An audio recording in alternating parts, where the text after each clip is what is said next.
بسم اللہ الرحمن الرحیم۔ اللہم صلی علی محمد وعلی آل محمد کما صلیت علی ابراہیم وعلی آل ابراہیم انک حمید مجید۔ اللہم بارک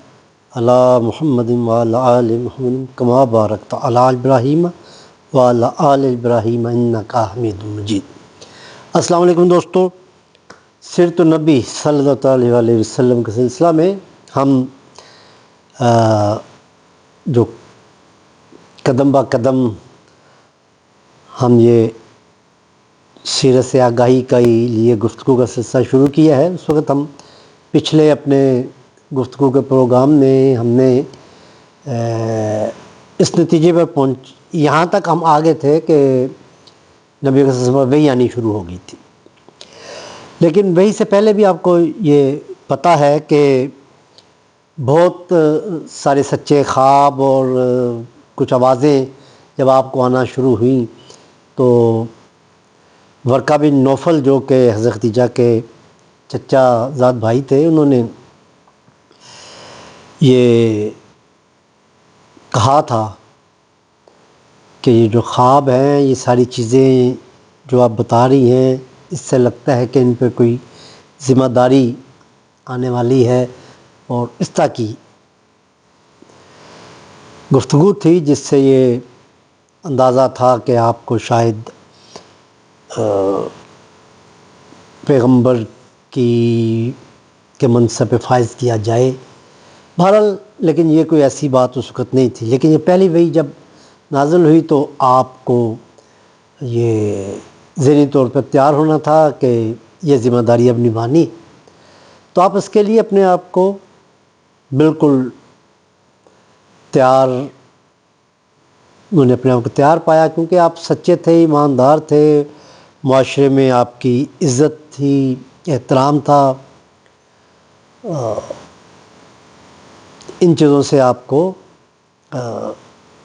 معاشرے میں اپنی بات کرنے کے لیے جو فرسٹ سٹیپ ہوتا ہے وہ معاشرہ آپ کو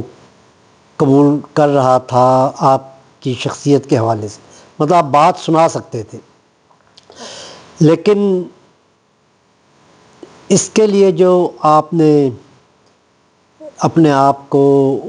جب پیش کیا تو ظاہر ہے بڑی مشکلات پیش آئیں، لیکن آپ نے کسی بھی مشکل کو رکاوٹ نہیں سمجھا۔ بڑی سے بڑی مشکل کے لیے بھی آپ نے اپنے آپ کو اس پیغام رسانی کے لیے روکنا نہیں چاہا کسی بھی شکل میں۔ اس کے لیے ایک تو آپ کے گھر میں آپ کی زوجہ جو تھی ان کا بڑا کردار تھا، اور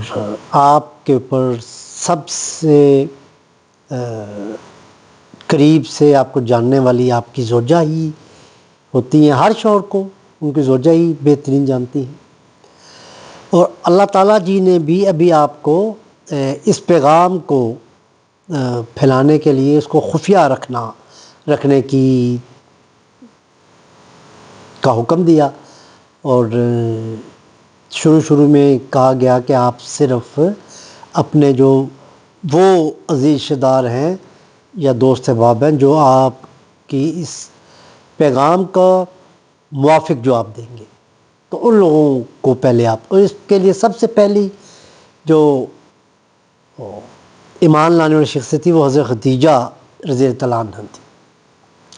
کیونکہ ان سے بہتر تو کوئی جانتا نہیں تھا، اور یہ بھی حضرت خدیجہ یہ بھی جانتی تھی کہ نبی اکرم صلی اللہ علیہ وسلم چونکہ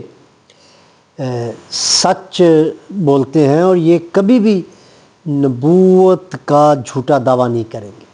جب تک کہ ان کو اس منصب پر فائز نہ کیا گیا، اس وقت تک نبی اکرم صلی اللہ علیہ وسلم نبوت کا دعویٰ نہیں کریں گے۔ تو لہٰذا یہ ان کی جو نبی اکرم صلی اللہ علیہ وسلم کے اوپر پورا جو یقین تھا، تو اس کے بعد حضرت خدیجہ نے اپنے آپ کو اس نئے مذہب کے لیے تیار پایا، اور آپ نے اللہ تعالیٰ کی وحدانیت کا اقرار کیا، اور آپ پہلی مسلمان خاتون ہیں۔ اور آپ نے مجھے جو حوالات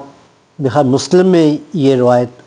موجود ہے، نبی اکرم صلی اللہ علیہ وسلم نے فرمایا کہ اللہ تعالیٰ نے کہا کہ جنت میں حضرت خدیجہ کے لیے ایک بہترین گھر تیار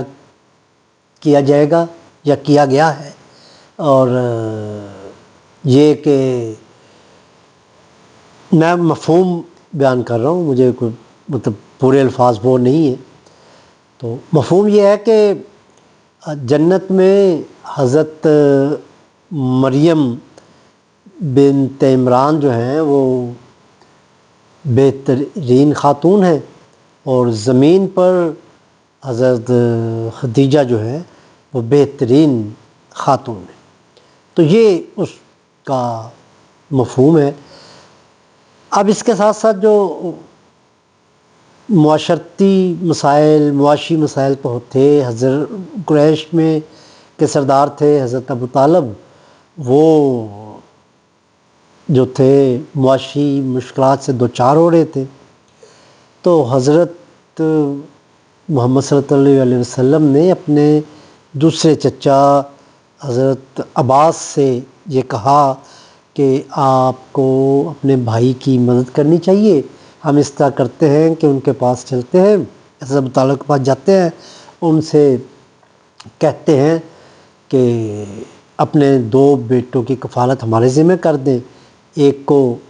حضرت عباس ذمہ داری لے لیں اور حضرت علی کی ذمہ داری نبی اکرم صلی اللہ علیہ وسلم چاہتے تھے کہ وہ لے لیں۔ وہ دونوں حضرت ابو طالب کے پاس گئے اور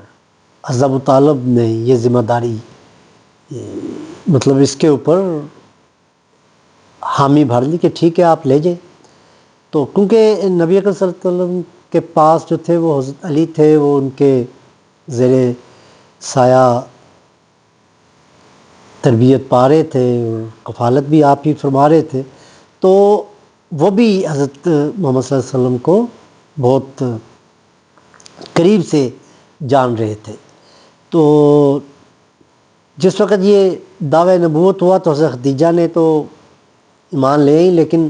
یہ 10 سال حضرت علی کی عمر تھی، تو حضرت علی نے بھی نبی اکرم صلی اللہ علیہ وسلم کی تصدیق کی۔ تو یہ پہلے مسلمان جو مرد تھے، حضرت علی کو اس کا اعزاز حاصل ہوا کہ وہ پہلے مردوں میں سے سب سے پہلے ایمان لائے۔ اور پھر جو تھے حضرت جعفر بھی، جو مطالعے میں آیا ہے وہ یہ ہے کہ حضرت جعفر بھی ایمان لے آئے تھے، اور یہ ابتدائی جو 3 مسلمان ہیں وہ اس میں حضرت خدیجہ رضی اللہ عنہ، حضرت علی اور حضرت جعفر، یہ ہیں 3 مسلمان جو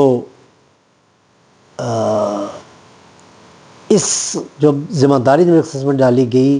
تبلیغ کی، پیغام پہنچانے کی، اور یہ ذمہ داری تھی خفیہ پیغام رسانی کے لیے، یعنی کہ آپ ابھی اس کو اوپن نہیں کریں گے اس پیغام کو، ابھی آپ صرف لائک مائنڈڈ لوگ جو آپ کے قریب ہیں، رشتہ دار ہیں یا عزیز ہیں یا دوست ہیں، جو اس پیغام کو آپ کے اس پیغام کو ہمدردانہ اور کیا کہتے ہیں کہ جس کا مناسب جواب وہ دے سکے، تو ان لوگوں سے بات کرنا ضروری تھی۔ تو یہ میرے مطالعے میں یہ 3 لوگ تھے پہلے اس سلسلہ میں، جو اس میں حضرت خدیجہ پہلے ایمان لائیں، پھر حضرت علی اور پھر حضرت جعفر۔ تو چلیں ہم اس سیرت النبی صلی اللہ علیہ وسلم کی گفتگو کو یہاں تک لے آئے ہیں کہ پہلے جو 3 مسلمان تھے وہ کون، کن کو اعزاز حاصل ہوا۔ تو باقی آگے انشاءاللہ جو ہی آپ لوگ اس گفتگو کو سن لیں گے تو جلد ہی ہم اگلا سلسلہ جو ہے اس کو اب بڑی تیزی سے سوچا ہے کہ اس کو آگے بڑھایا جائے، تاکہ جلد از جلد ہم نبی اکرم صلی اللہ علیہ وسلم کی سیرت اور نبوت کے اس سفر کو جلد از جلد جو ہے وہ اس گفتگو میں مکمل کریں اور جاننے کی کوشش کریں کہ میرے آقا صلی اللہ علیہ وسلم نے کن مشکلات اور کتنی مشکل